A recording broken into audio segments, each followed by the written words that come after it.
The dangerous power of words became apparent with the birth of yellow journalism, the sensationalist and capitalist media influencing American politics in the late 19th century that eventually resulted in the Spanish-American War. New technology and circumstance of the last years of the 19th century increased accessibility and demand for newspapers in America, eventually transforming newspapers from a way to report the truth into a method of earning money. Eventually, the new media culture led to mass compromise in journalistic integrity through sensationalism and speculation in the most popular newspapers in New York City. Headed by Joseph Pulitzer and William Randolph Hearst, the New York World and the New York Journal used a type of profitable writing called yellow journalism to push the public's support for intervention in Cuba's rising independence movement.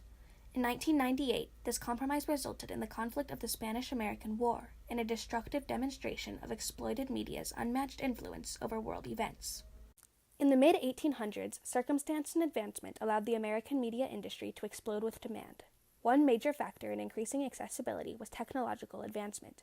The invention of the railroad and the telegraph accelerated exchange of information, and the advances in printing technology such as the Ford-Rainier paper-making machine and steam printing presses allowed for faster and more efficient printing of newspapers.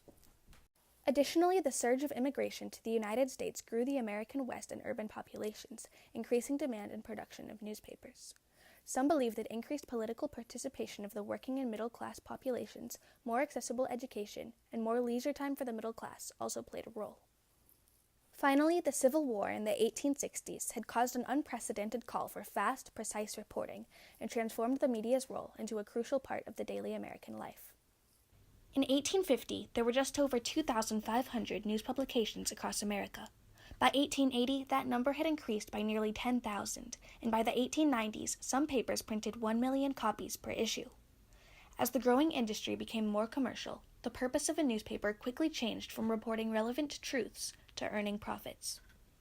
Joseph Pulitzer, a Hungarian immigrant to St. Louis, Missouri, was the first man to take full advantage of the opportunity the media industry presented. After immigrating in 1864, he worked low-level jobs and got his education at the Mercantile Library, before he was recruited in 1868 to write for the Westleek Post, an immigrant-targeted newspaper published exclusively in German.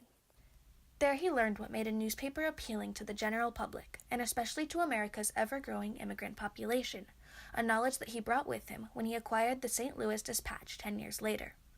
As head of the Dispatch, he began publishing profitable investigative stories, which would often dramatically root out corrupt members of government or wealthy tax dodgers.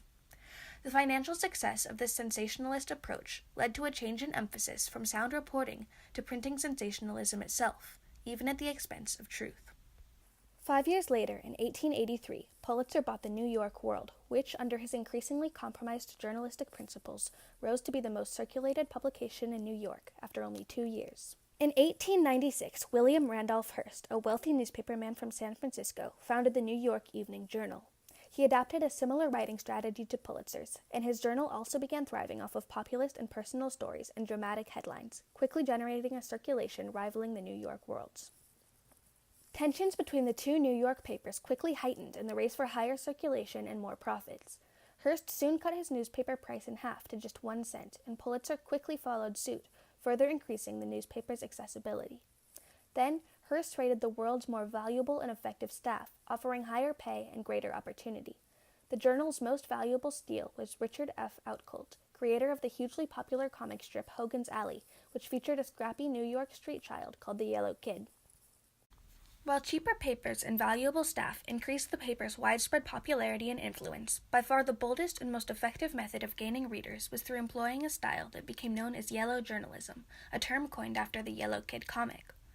Yellow journalism was the dramatic and sensationalist form of writing that quickly came to dominate the headlines and stories of the competing companies. Stories became exaggerated and dramatized, and often were not well researched or even factually supported. Often journalists resorted to printing pure fiction.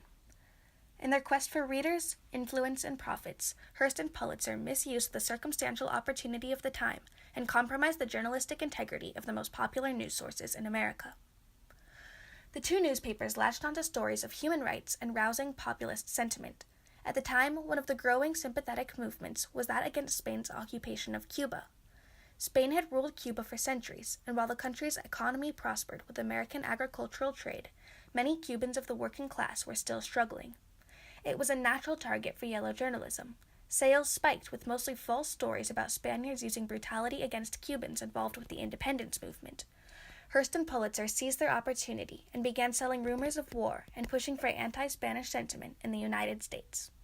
Remington to Cuba to create illustrations for the Journal.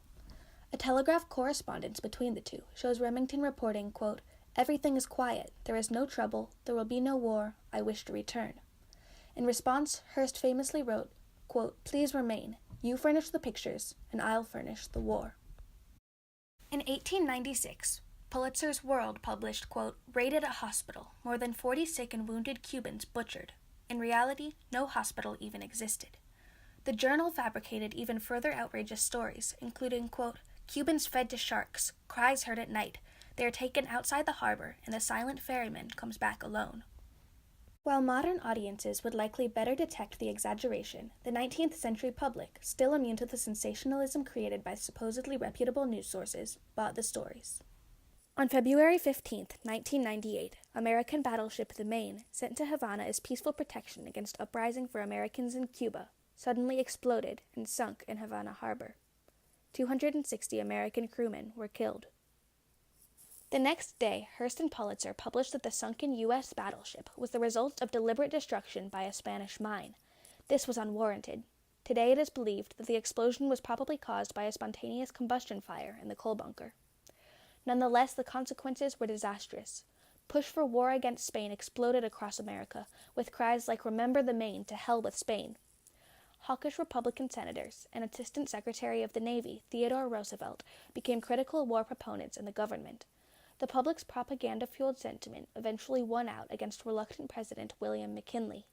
On April 11, 1898, the president asked permission from Congress to declare war against Spain. The resolution easily passed.